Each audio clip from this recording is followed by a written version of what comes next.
Hi, this is Linda Shea with Drilling Contractor. Today I'm at the 2024 IADC Drilling Caspian Conference in Baku, the capital city of Azerbaijan, and I have with me Mr. Aditya Saraswat with Rystad Energy. Aditya, thank you for joining me. Nice to meet you as well and appreciate the opportunity.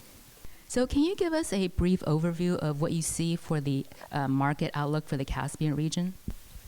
Caspian region is all set to transition in a way which in this region would be first time that we would be seeing. For example, the pace at which gas supply is picking up on top of maintenance activities on oil levels will soon see gas to surpass oil in the next couple of years. And that is the upside to Caspian Sea. Gas is the new oil. I understand historically the oil has been the major driver of the upstream sector, but then gas will shape the upstream activities in the region. And for that, I believe Caspian Sea has an immediate opportunity with the existing infrastructure to address growing markets around the region. And European market although they are also transitioning from conventional sources of acquiring energy to renewables, but then at the same time within that transition as well, we see a long-term opportunity for Caspian Sea gas resources to land itself in the European gas markets.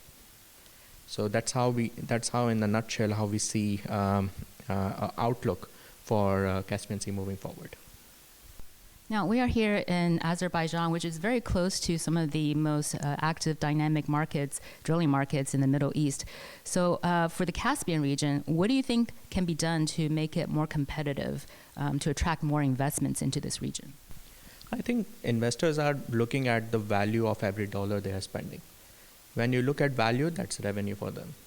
I believe that Caspian region has done great over the past couple of decades in attracting international investment. But at the same time, to ensure the appetite moving forward, they have to ensure revenue coming in. And tying it back to my first response is that gas is the new oil.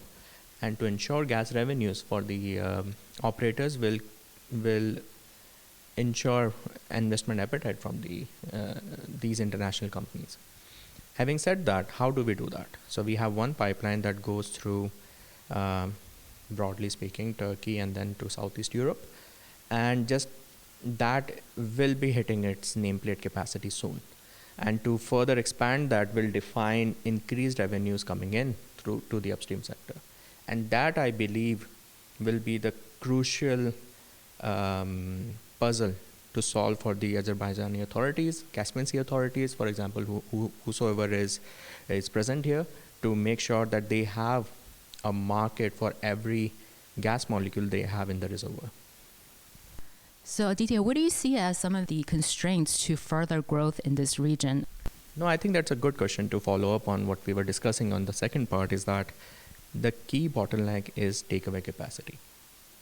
And that takeaway capacity will not only ensure your development capex, hence the rig activity and the EPC works here in the offshore region, but at the same time exploration to make sure that you extract and utilize the acreages to its full potential.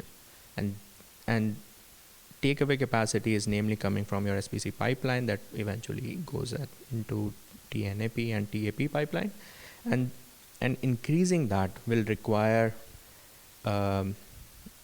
reaching out to EU authorities, EU markets to ensure that there is a value proposal coming out of the Azerbaijani gas or Caspian Sea gas that could land in EU gas markets.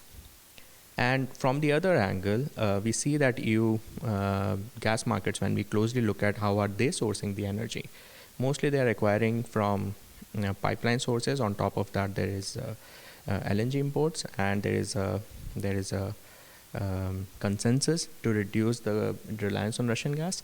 So when you look at pipeline, for example, Norway is almost peaking. You have domestic production which is peaking and declining, and at the same time LNG, and they are mostly sourcing it from the spot markets, which keeps the market tight and the price is a bit higher. When you look at this triangle, this area in which EU gas markets is being played at, further 10 to 20 BCM can easily be availed only by expanding the current pipeline infrastructure. That would not only be reliable, on the backdrop of which EU can transition, that will be long lasting, because we see the production potential to be doubling or more than that in the next 5 to 10 years. And then at the same time, it would be, if there are more requirements on sustainable practices, these are large fields in which the low carbon practices can easily be rolled out. It's not fragmented fields, so you have to roll out individually. You can make joint development plan in which you can roll out, let's say, CCUS, electrifying the facilities. All of those things can be rolled out easily because they are select bit of small number of very big fields. So here you have a perfect energy source which can help you to transition. And that, I believe, is a very good roadmap and an opportunity for Caspian Sea and the authorities and each and every player who is present here to pick up and increase the activity in the region. Well, thank you for sharing those insights with us, Aditya. Appreciate it. Thank you. Pleasure. And thank you for joining us on Drilling Contractor.